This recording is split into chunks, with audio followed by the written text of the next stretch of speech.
Off or Nerf, Dodge Monkey, Off Path. The 300 Dodge Monkey does 2 damage, has 18 pierce, has an attack speed of 1.15 seconds, a range of 36.8 units, can pop frozen, and can bounce off walls. It only costs $320 in medium price. The 400 Dodge Monkey does 2 damage plus 3 to ceramic plus another 2 to fortified, has 60 pierce, attack every 1 second, has the same range, and pop frozen as well as lead. It can also bounce off walls and can knock back non-war class balloons, and it costs only $1,800. Finally, the 500 Dodge Monkey does 5 damage plus 8 for ceramics plus 5 to fortify and plus 20 for lead. It has 210 pierce, it spawns mini jugglers which acts like the 400 Juggernaut, and everything else is the same. It costs $15,000.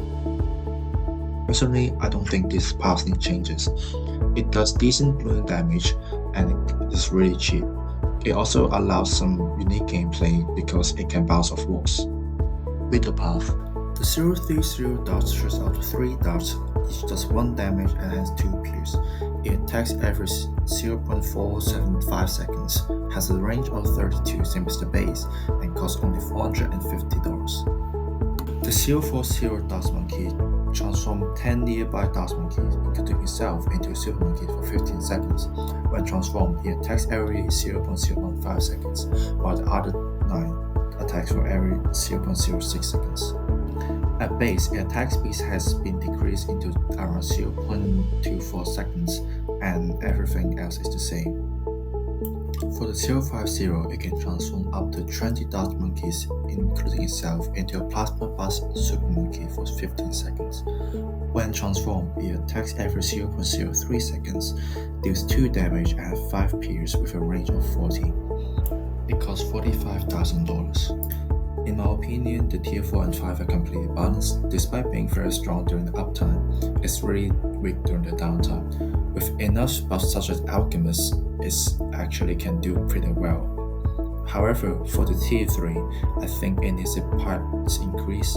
For $1,000, it shouldn't be able to solo up to around 20. Bottom path. The 003 Dodge Monkey does 3 damage, has 4 pierce, attacks every 0.95 seconds, has a range of 60 and now can hit camel. It costs about $575. The 004 now does 6 damage, has 4 pierce, attacks every 0.475 seconds, which is halved, has the same range and now can crit every 10 shots, where the damage increased to 50. It costs about $2,050. The 005 increased damage to 8, double pierce, double attack speed, and a range of 80. It now can crit every 5 shots and the crit damage increased to 80. It can pop all types of balloons including leads. It costs $21,500. Personally, I think the Tier 3 and Tier 4 are completely balanced because they're both quite cheap, however, they don't really do consistent damage. And for the Tier 5, I think it's a bit overpowered.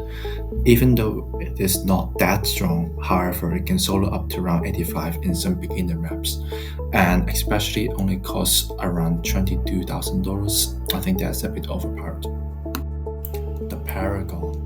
At degree 1, each of its projectiles does 15 damage, 105 ceramic damage, 95 boss damage, and 190 elite boss damage.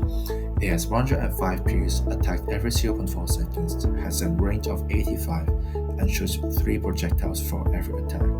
It costs around $125,000. At degree 100, it does 40 damage, 220 ceramic damage, 450 boss damage, and 900 elite boss damage.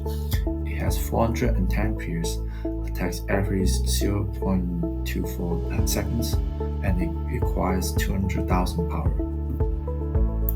Alright, now for the main point. In my opinion, this is completely balanced. It is cheap and it doesn't really do too much in normal games, but as you can see in the gameplay, if you bounce off walls, it can do a lot more damage comparing to other paragons.